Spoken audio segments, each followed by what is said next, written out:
Assalamualaikum warahmatullahi wabarakatuh. Balik lagi di pelajaran bahasa Arab ya. Kali ini kita sudah masuk ke bab 2, dimulai dari kemarin dengan judul Yaumiyatuna, yang artinya adalah kegiatan sehari-hari kita. Nah, kemarin sudah belajar tentang mufradat ya, kosakata-kosakata yang akan kita pelajari pada bab ini. Nah, pada minggu kali ini kita akan mempelajari tentang tarkib ya. Tarkib atau uslub atau sama dengan apa ya? Susunan kata-kata gitu, susunan uslub dalam bahasa Arab yang kita akan pelajari gitu. Oke, saya akan share screen.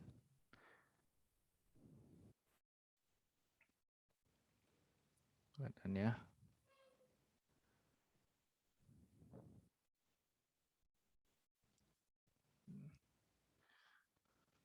Taib.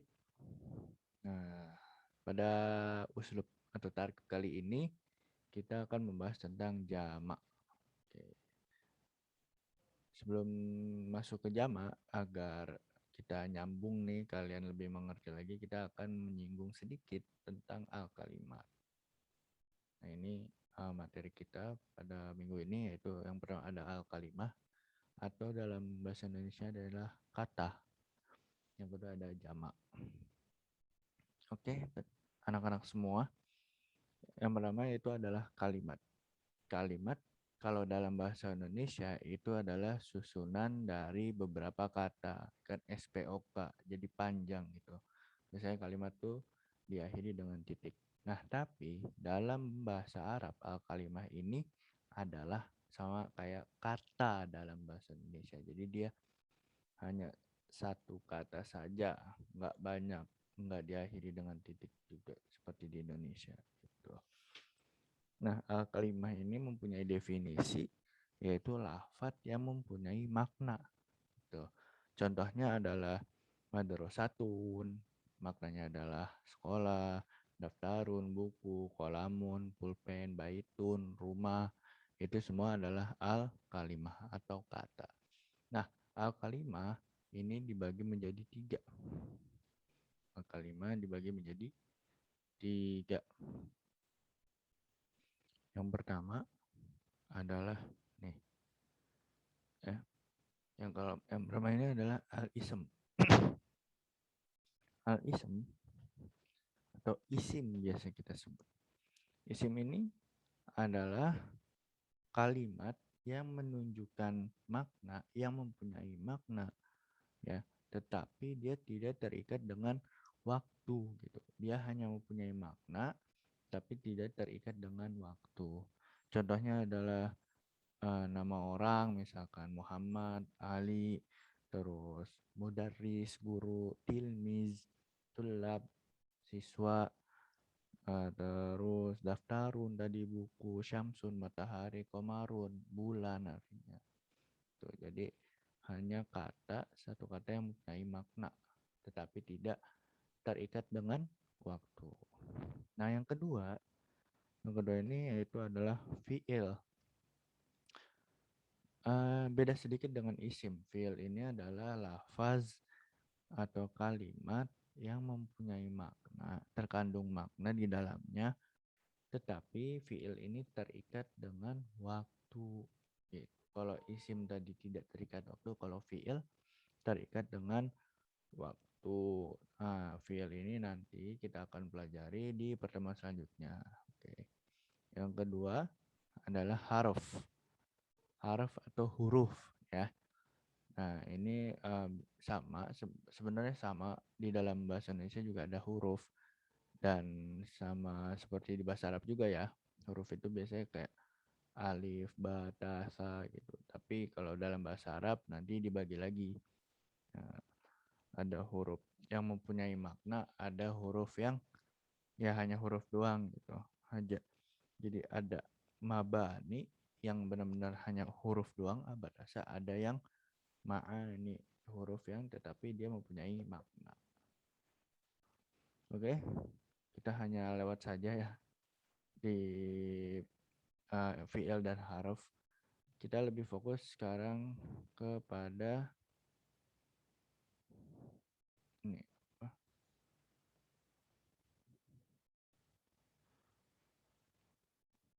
Ya, pembagian isim. Ya, pembagian isim. Jadi tadi kan isim adalah kata atau lafaz yang mempunyai makna, tetapi dia tidak terikat dengan waktu. Nah, isim ini dibagi menjadi 3. Ada yang pertama itu mufrad. Mufrad ini adalah eh, suatu kata yang menunjukkan jumlah satu atau tunggal. Contohnya baitun, rumah ya, udah rumahnya satu, tunggal rumahnya. Terus daftarun, udah buku, satu buku, tunggal. Terus waladun, anak laki-laki, satu anak laki-laki, tunggal. Rojulun, seorang laki-laki, tunggal. Jadi mufrad ini adalah kata yang menunjukkan tunggal atau jumlahnya adalah satu. Yang kedua, yang di tengah ini namanya adalah musanna. Musanna ini adalah kata yang menunjukkan atas dua, jumlahnya dua, dengan tambahan alif nun atau ya nun. Jadi kalau mufrad itu tadi menunjukkan kepada satu atau tunggal, musanna menunjukkan dua dengan tambahan alif nun atau ya nun. Misalkan tadi baitun ya, baitun kan tunggal tuh satu.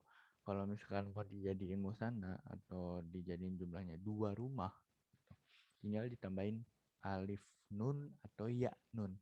Kalau ditambahin alif nun jadinya baitani. Kalau misalkan ditambahin ya nun jadinya baitaini. Tuh. Contohnya satu lagi, misalkan waladun. Waladun itu bentuk tunggal, jumlahnya cuma satu, ya, satu atau seorang anak laki-laki. Kalau anak laki-lakinya ada dua, tinggal ditambahin alif nun dan ya nun di akhirnya. Nah, jangan lupa tuh ditambahin alif nun dan ya nun di akhirnya. Jadinya walidani, walidaini. Tuh. Jadi alif nun dan ya nun di akhirnya. Alif dan ya-nya itu mati ya, gitu. Jadi misal waladani, jadi panjang kan dalnya. Atau waladaini, mati juga tuh. Daini. Tuh. Nunnya berharokat kasroh belakangnya. Oke, lanjut ke jama'. Nah, di jama' ini adalah kata atau lafaz yang menunjukkan arti banyak atau lebih dari dua. Gitu. Nah, jama' ini dibagi menjadi 3 lagi nih. Jama' muzakkar salim, jama' muannas salim, dan jama' taksir. Nah, jama' inilah yang akan kita bahas pada minggu ini. Oke, lanjut dulu. Oke, yang pertama adalah jama' muzakkar salim. Jama' muzakkar salim ini adalah suatu kata yang menunjukkan jumlah banyak atau lebih dari dua dan ditujukan kepada yang berhubungan atau bersifat laki-laki ya gitu, dengan tambahan wa nun dan ya nun. Nah, ditujukan kepada yang bersifat laki-laki di sini adalah biasanya kan kalau bahasa Arab itu jika menunjukkan atau bersifat perempuan itu ditambahin tak marbutoh gitu kan. Nah, berarti kalau bersifat laki-laki atau ditujukan pada laki-laki, ini berarti yang tidak ada tak marbutohnya. Seperti itulah kira-kira. Contohnya di sini bentuk tunggalnya adalah muslimun. Nah, gimana sih caranya untuk menjadikan jamak muzakkar salim? Tinggal ditambahin wa nun dan atau ya nun atau ya, bukan dan. Kalau ditambahin wa nun jadinya muslimuna gitu. Wawunya kasroh dan naknya fathah. Muslimuna di akhir gitu. Panjang munya. Atau ya nun, nah, yaknya kasroh dan nunnya fathah juga. Jadinya muslimina, muslimina. Gitu. Jadi panjang kalau muzakkar salim ini. Yang kedua contohnya adalah ada bentuk tunggal kafirun. Seorang orang kafir. Nah, kalau gimana sih caranya untuk menjadikan jamak muzakkar salim? Tinggal ditambahin wa nun dan atau ya nun. Jadinya kafiruna atau kafirina seperti itu. Yud, selanjutnya ada jamak muannats salim. Nah, ini adalah bisa dibilang kebalikan dari jamak muzakkar salim. Kalau tadi jamak muzakkar itu ditunjukkan kepada laki-laki karena ada muzakkarnya, muzakkar. Ya, laki-laki gitu ya. Maskulin gitu, berhubungan dengan laki-laki dah pokoknya.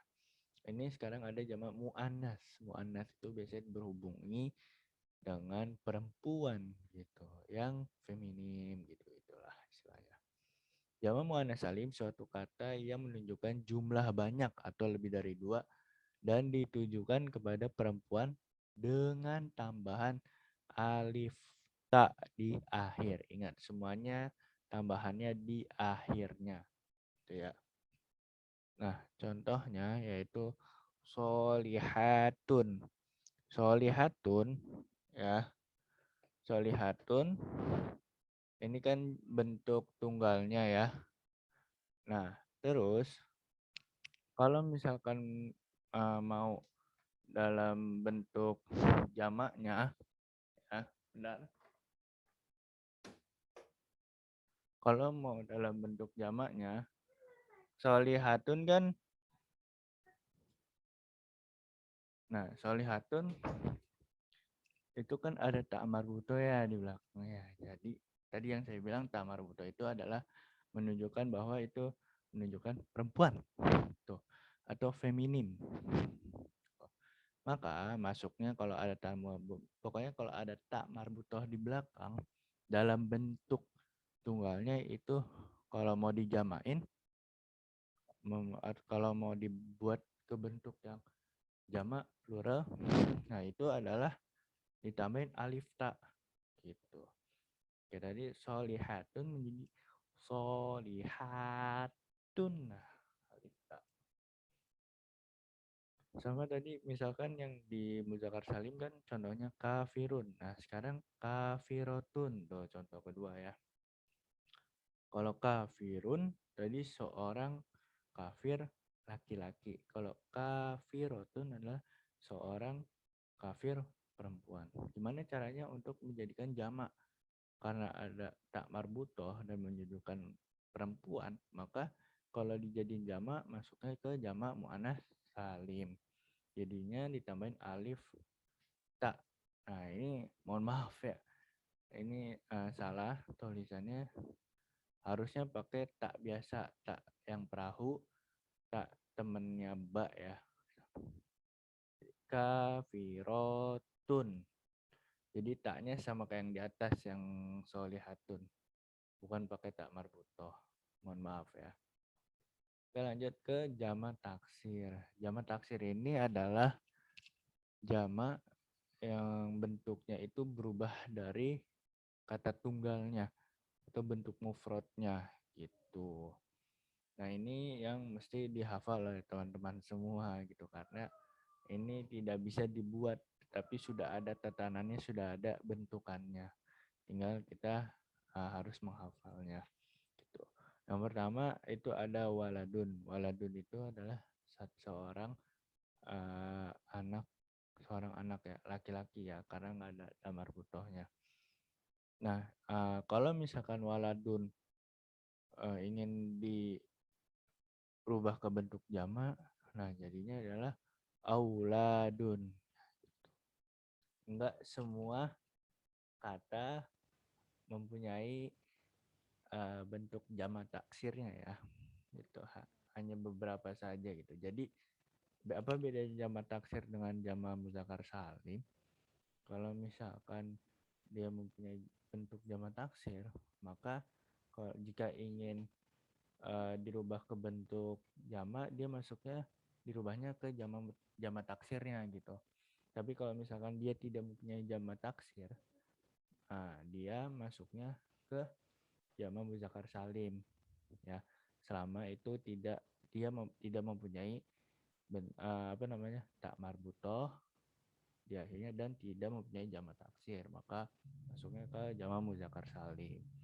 Yang kedua ada baitun nih, contohnya baitun jadinya buyutun. Nah ini kan kayak nggak ada rumusnya gitu, nggak ada ditambah-tambahin ini dalam ini, nggak bisa dibuat-buat. Jadi ini adalah harus dihafal seperti itu tuh anak-anak. Ya, itu saja yang bisa saya sampaikan untuk materi minggu ini. Kurang lebihnya saya mohon maaf. Silakan kalian buat resume dan dikumpulkan di grup PA. Terima kasih. Assalamualaikum warahmatullahi wabarakatuh.